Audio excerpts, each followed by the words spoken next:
it's early September 2017 and we are ready to start to dig sweet potatoes for this year. Hopefully you can see here how far one sweet potato plant planted in mid-June has grown. It's probably 5 or 6 feet in all directions. This variety is red wine velvet. One interesting thing is here I found a fasciated stem and leaves. Interesting. Let's get digging. So just to demonstrate, this is one plant of this red wine velvet.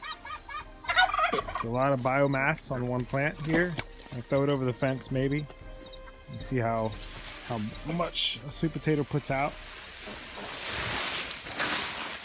Yeah, that's a little bit better view. It was one plant planted mid to late June. That's the harvest we got. Not a real great harvest. The next variety we're going to work on is Continental Red. I got this from Sandhill 2016. It's a pretty decent variety, or at least it was last year. Let's dig it up and see what we get.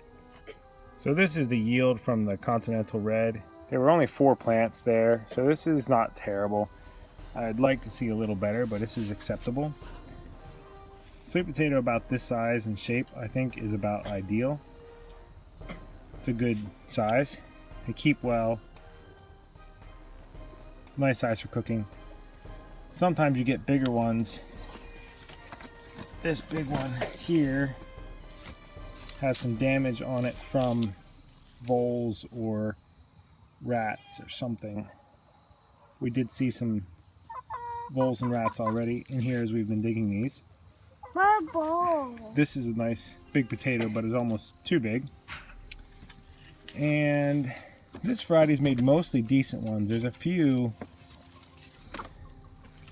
of these buttock-shaped ones, trap potatoes, but I think this is from splitting from growing too fast and then healing over, would be my assumption. Oh, what was that? While we're digging here, let's take a look at the soil. Right. So this is what the soil in our garden looks like. All I can say is, Wow. sucks to be you, suckers. We've got good soil here. Hopefully that makes up for all the ridiculous mildew and rainstorms and nonsense like that we have to deal with. Before I dig up the next variety and wreck the leaves, this is Covington. Covington is a newer variety. It's a standard commercial type variety.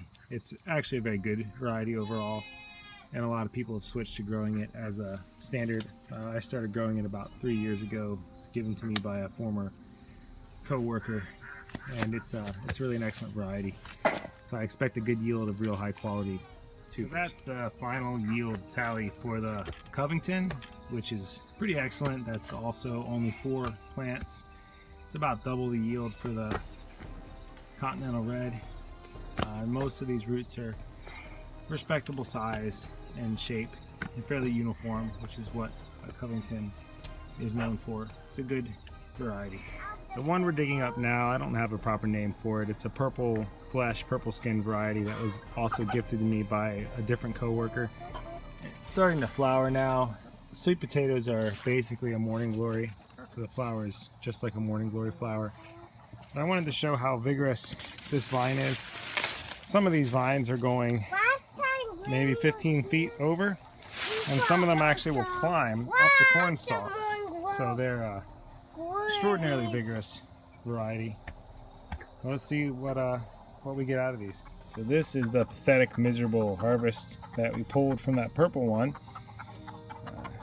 Purple inside and out. I think this one must be the sweetest, best tasting one because the rodents ate most of the harvest. I suspect we would have actually gotten a really good harvest out of this one, but there were every single spot where these were planted had a huge hole and multiple smaller tunnels dug all around, so something dug down and ate all of the larger tubers out, and we could only find these smaller secondary ones around the outside of the clump.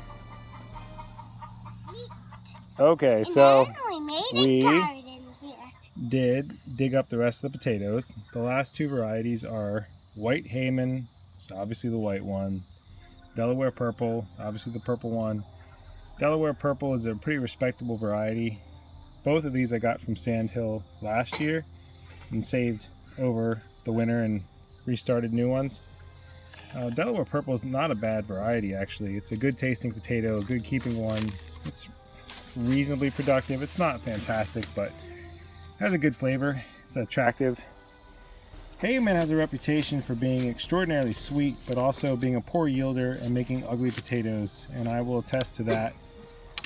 It really is not a good yielder. Most of the tubers are very small, and the taste is fine. It's fine, but this was right next to the rat-devoured variety, and they didn't go after it, so I'm not really sure that it's the sweetest one out there. The other purple one we had was clearly sweeter, but all these varieties, there were 4 plants planted. They were all planted about a foot apart, and they all had similar soil and conditions. So if you were a sensible person, out of all these, by far the best one to bother with is Covington, which is a commercial variety.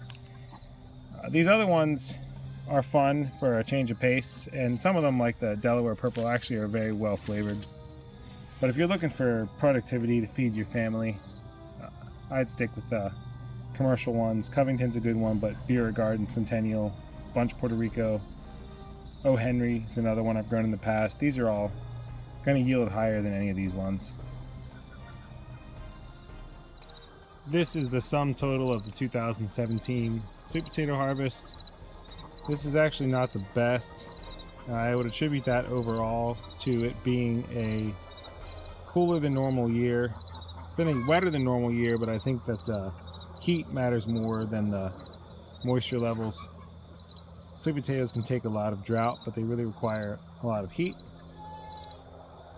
The trick to these things is you need to dig them before you get really cold temperatures. You don't want to wait until they frost on top. Sweet potatoes don't take any frost or cold.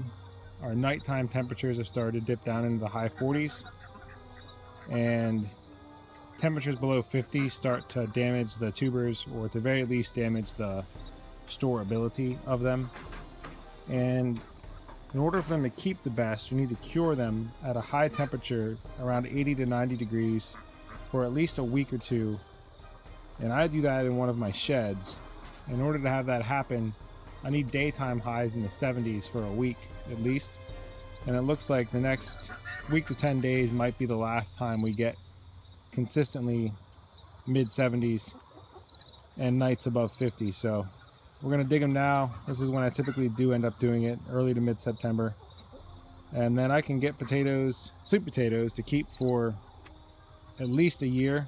I have ones from last year that I dug up the same week last year that are still in excellent condition, and we ate some a few days ago and they were perfectly fine.